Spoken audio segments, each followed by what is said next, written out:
A to je on, kad si ga daš tako, ne?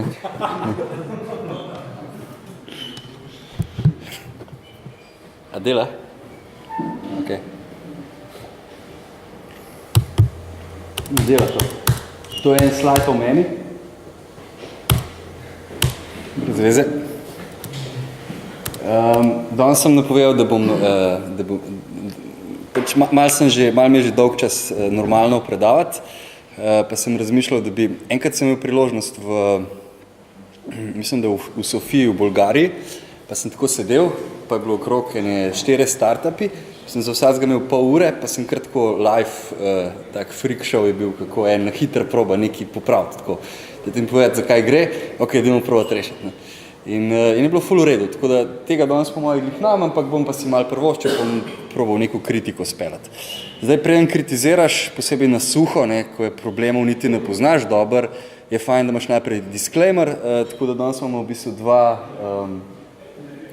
dva kosa mojega nastopa, in sicer prvi bo disclaimer, pa kanček teorije, pa pač kritika enih 5 sajtov, ki so se prijavili. Zdaj, ključno vprašanje enega UX guya je what does a woman want? Ne? To je drugače Freud se vprašal. Ne? Če bi Freud danes živel, ne, bi verjetno bil v Silicon Valley in bi se sprašal what does a user want? Ne? In tega vprašanja ni nikoli on razrešil. Ne? V vseh svojih študijah tega mu ni uspel rešiti. Tradicionalno userjev ne štekajo predvsem geeki, ki so začeli programirati pri 14. Zdaj, moja teorija je, ene par je res tako, to je dejstvo, no, to si skoro upam reči, no, včasih, zdi se mi, da če hočeš biti dober programer, moraš zgoraj začeti, ne. In pol zgoraj začneš in pol tista najboljša leta, ne, ti špilaš igrice in programiraš, ne, takrat, ko bi se mogel socialne spretnosti naučiti, empatijo do drugih ljudi in tako naprej, ne. Zato se mi zdi, da je v tej sobi verjetno statistično več asocialnih ljudi brez punc, ljudi s težavami v odnosih, ljudi, ki malo težje štekajo druge ljudi, sicer pa zelo dobro kodo štekajo. Vsaj ponavadi najboljši developerji so oni, ki so najbolj zagikani, imajo pol največ teh težav. To je samo moja hipoteza, mogoče se motam. Pol, kdo še ne zna UX-a? Microsoft, ne? Sicer malo na boljšem, ampak oni so naredili z tega, da ne znajo UX-a, so naredili cel biznis, ne. Veste, imajo une golden partner, ki lahko izobražuje, ne. Izobraževanja so potrebna za software, ki ima probleme, ne. Pa so imeli recimo to Sponko. Pa večje organizacije, ne. Večja, ki je organizacija, večja ima ponovati težave. Recimo startupi jim je tako najbolj normalna stvar na svetu, da štekajo, ne? Da so zraven userjev, da se grejo, vsaka knjiga v startupih reče customer development, ne napisati, ne imeti koncepta, preden si se pogovarjal z userjem. Ne?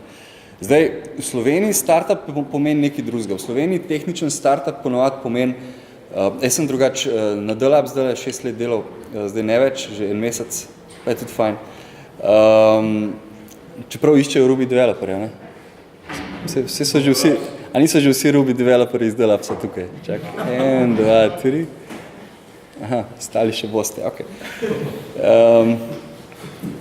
Ne vem, kaj sem hotel povedati. Večje organizacije, recimo, čim se pogovarjaš z nekim, kaj sem, Petrolom, zavarovalnicami, državo, so to organizacije, ki imajo resne težave. In recimo, en lep primer, kjer se najde dober UX, je recimo Velika Britanija, njihov Go UK, ampak oni so naredili startup znotraj vlade, ki skrbi in šteka internet in te stvari dela. Tako da, če hočeš v večji organizaciji poštimati internet, poštimati experience na kakršenkoli način, moraš ponovati narediti startup, developere znotraj imeti in tako naprej. In to se tudi dogaja po svetu, malo tudi pri nas, se pravi, da se recimo neka firma ne zaupa več UX-a neki agenciji ali pa zunanjemu, ampak kar imajo sami po 1-2 developerja, pa enega dizajnerja, pa tako.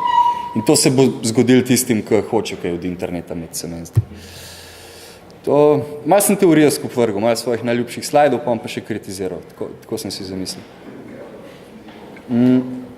Tole je ena super teorija, ki ste že kdaj videli moje predavanje, ste že videli, ampak je tako ful dober point naredil. 362 organizacij so vprašali, how good is the experience of your customers. In so mogli obkrožiti, ne, spravi, direktori firm so mogli obkrožiti, a je tale experience superior, a je beden, a ni beden, a je srednje beden. Pač. In 80% so sami sebe ocenili, kot mi delamo super job.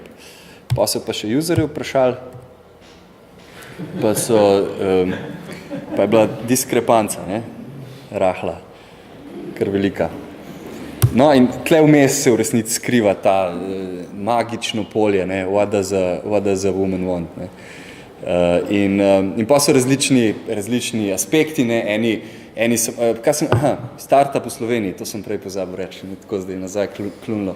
Startup v Sloveniji je ponovati tako, 2 developerja, midva sva 2 leti sva hackala v kleti, pa oba sta malo asocialna in prideta in rečeta, no in zdaj ta produkt je, ne, zdaj pa rabimo za čez malo UX-a, ne, malo pobarvati z barvicami, ne.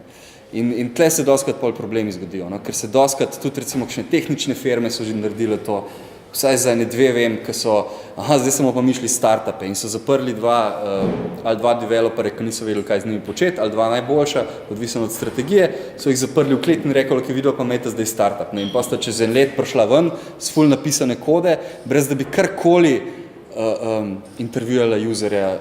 Tudi oni, ki preberejo startup manuale pa tako naprej, ne grejo do userjev, ker se bojijo, ker imajo še od 14 leta naprej neke travme. In to je največji problem v Sloveniji, se mi zdi trenutno. V tujini je to bolj normalno. Kaj sem hotel reči? In pol rečejo, saj mi vemo, kaj se z našimi userji dogaja. Saj gledamo Google Analytics, točno vemo. Včeraj je bilo 5 userjev več, ki so kliknili buy button, vse vemo, kaj jim dogaja. Ne? Ampak v resnici, recimo, če si pogledamo to čredo, recimo, da so to userji, tako s helikopterja, oddaleč, distancirano, ne vemo, ne, zdaj, zakaj je ta tle bolj sam hodil, ne? Ali pa, a mu je temu sploh všeč ta zelenjava tle? Mu je, ni, kdo ve, ne? A bo zagrabil zelenjavo, zakaj bo zagrabil zelenjavo? Noben se ni pogovoril s tem, sem opazujejo jih in rečejo, čreda gre proti vzhodu. Ne? Okej, ni glih ful koristna informacija, s katero bi lahko kaj počel. In večina informacij kako ljudje uporabljajo analitiko, je tako, no. Analitika je fajn za potrditev nekih hipotez, ki si jih dobil na terenu pri pogovoru z userji in tako naprej. Tako blizu bi mogel iti. Ne. Tako, ko je šla tale bejba gorili, na koncu je ni ubila gorila, ne, kot če se bojimo userjev, ampak jo je ubila puška divjih lovcev. V našem languageu to pač pomeni, da bereš tega tipa čudenga, tako frizuro sem zdaj pustil, ni dovolj las že. To je Jakob Nilsen, ga mal bereš, pa pol delaš usability testing, pa take stvari. Kaj naredi izkušnjo dobro? Zdaj pa konc teorije po 10 minutah. Tukaj imamo eno zadevo, ki se reče mental notes. Vse mi morate vrniti, ampak ne bomo workshopa imeli, ampak kako? Vsak mi vzame ene 3, malo gleda, zakaj gre. Na koncu mi dajte vse nazaj, ker to je ful težko dobiti. Pa moj edini pek je. Ne vzeti tokih, da bo zmanjkal, ker je ful folka danes. En vaš predavatelj, bivši, se mi je potožil, je rekel, jaz sem se pripravljal, 4 ure sem delal slajde, cel večer, in pa je bilo 5 ljudi na Ruby Meetu. Je bil prav jezen.